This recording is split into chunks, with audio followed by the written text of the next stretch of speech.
बिस्मिल्लाहिर्रहमानिर्रहीम।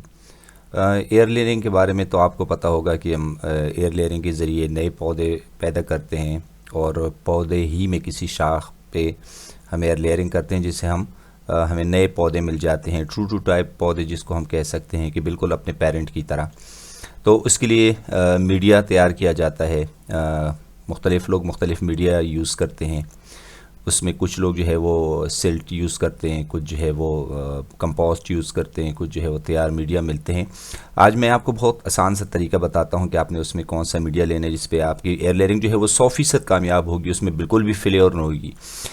उसमें आपने लेना क्या है कि आपने सैंड यानी कि रेत और फार्म यार्ड मैन्योर, ढेरानी खाद, पुरानी ढेरानी खाद, कम से कम 6 महीने पुरानी ढेरानी खाद जो होगी वो इसमें इस्तेमाल होगी। ताज़ा ढेरानी खाद जो है वो आपने बिल्कुल इस्तेमाल नहीं करना, इससे आपकी एयर लेयरिंग जो है वो कामयाब नहीं होगी। तो इसमें आपने जो रेशो लेनी है वो तकरीबन 50%, 50 के रेशो से आपने लेनी है। मतलब आधा हिस्सा आपने रेत और आधा हिस्सा जो आपने है फार्म यार्ड मैन्योर, जिस तरह कि आप देख रहे हैं। और जो फार्म यार्ड मैंने उसको आपने अच्छी तरह मिक्स करके उसमें डालना है, बिल्कुल हाथों से मैश करके आपने उसके साथ डालना है कि उसमें गुठलियाँ ना रह जाएं। और जो अगर आप जब इसको मिक्स कर लेंगे तो वो मैं आपको दिखाता हूँ कि इसमें मतलब सैंड की जो मिकदार है वो ज़्यादा ना हो।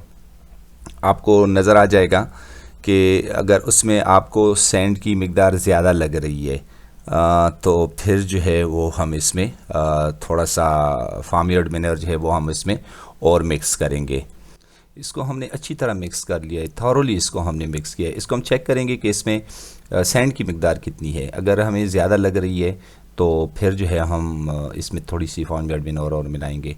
यहाँ से देखें, आपको ये जगह जो है आपसे सैंड जो है यहाँ पे सैंड ज़्यादा लग रही है, इसमें मिकदार थोड़ी ज़्यादा है, तो इसमें हम जो है थोड़ी सी ढेरानी खाद जो है वो और मिला लेते हैं।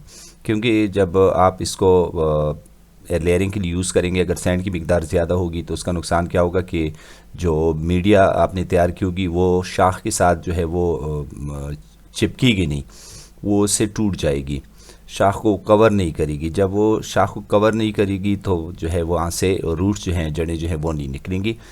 मुकम्मल तौर पर मिक्स करने के बाद मीडिया कुछ इस तरह होना चाहिए आपका कि वो ऐसे मतलब ब्लैकिश और ब्राउनिश टाइप का नज़र आए। अगर वाइटिश हो तो फिर इसमें सैंड की मिकदार ज़्यादा होगी।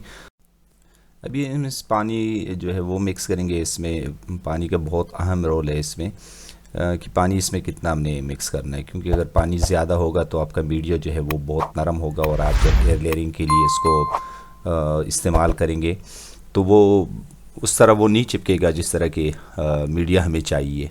तो पानी का है वो बहुत अहम रोल है। वो आप थारोली बिल्कुल उसको देखें कि पानी हम इसमें किस तरह मिक्स करेंगे और इसकी मिकदार को हम कैसे मालूम करेंगे।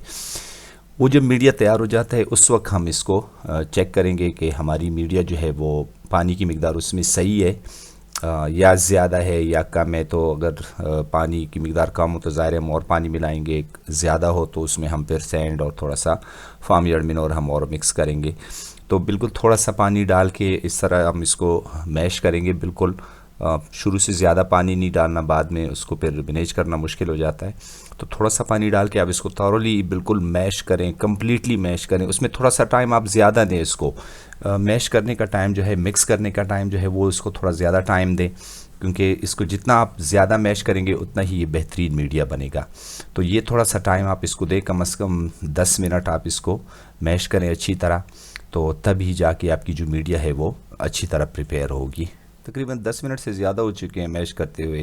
तो अभी इसमें हम पानी की मिकदार चेक करेंगे। सबसे पहले तो इसको हम इस तरह प्रेस करेंगे, हाथों से बिल्कुल फैला के इसको हम प्रेस करेंगे और उसमें हम फिर पानी की मिकदार मैं आपको बताता हूँ कि इसमें हम किस तरह चेक करेंगे कि आप क्या वो करेंगे कि इसमें पानी की मिकदार जो है वो कम है या ज़्यादा है या बिल्कुल सेट है। तो एक दफ़ा उसको मुकम्मल तौर पर प्रेस करके उसके बाद दोबारा इसको हम मिक्स कर लेते हैं और उसके बाद जो है फिर इसमें हम पानी की मिकदार जो है वो हम चेक करते हैं। तो अच्छी तरह मिक्स करने के बाद, मैश करने के बाद इस तरह हम इसको उठाते हैं और इसको जिस तरह के हम एयर लेयरिंग के लिए वो बॉल सा बनाते हैं पहले शाख के लिए, उस तरह जोर देते हैं। तकरीबन ये देखें आप 3 या 4 कतरे पानी इससे जो है वो निकला है। तो ये एक बेहतरीन वो है। और उसके बाद हम जो इसको प्रेस कर लेते हैं हाथ में, तो उस मीडिया को हम देखेंगे कि वो टूटे नहीं। इसको देखें, ये देखें कि वो टूटे नहीं। अगर वो टूटता है इसका मतलब है कि इसमें सैंड की मिकदार ज़्यादा है, और अगर बिल्कुल स्टिकी हो तो फिर जो है उसमें फार्म यार्ड मैन्योर की मिकदार ज़्यादा है। तो इस तरह तकरीबन ये होना चाहिए कि वो अगर आप उसको हाथों में प्रेस करें तो वो टूटे नहीं हो, बिल्कुल उसी हालत में हो। अच्छा, इसमें एक और बात मैं आपको बता दूं कि हम इसमें जो सादी मिट्टी है वो क्यों यूज़ नहीं करते। सादी मिट्टी हम इसलिए यूज़ नहीं करते कि वो जो है वो बहुत स्टिकी होती है, वो बहुत सख्त चिपक जाती है, और जो है इसमें पानी जो है यहाँ से जिस तरह के पानी हम वो करते हैं, मीडिया को नम रखते हैं, ज़रूरत होती है नम रखने की, तो वो जो है उस तरह वो नमी बरकरार नहीं रख सकता, और उसमें पानी जो इन्फिल्ट्रेट नहीं होता, उसमें पानी नहीं जाता, और उसके रूट्स को निकलने के लिए पानी की ज़रूरत होती है शाख में।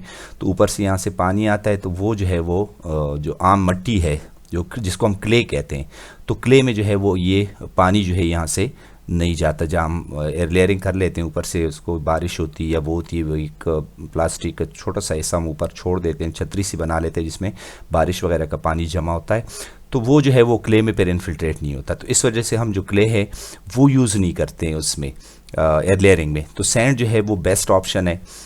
इस तरीके से अगर आप मीडिया तैयार करेंगे और उससे आप एयर लेयरिंग करेंगे, जैतून में ऑलियो हो गई, अमरूद में हो गया, फिग में हो गया, तो मुख्तलिफ जो इतनी भी हैं, फ्लावर्स हो गए रोज़ेज़ में, तो वो जो है वो इंशाल्लाह आपको 100% रिज़ल्ट देगा, उसमें आपकी कोई फेल्योर नहीं आएगी।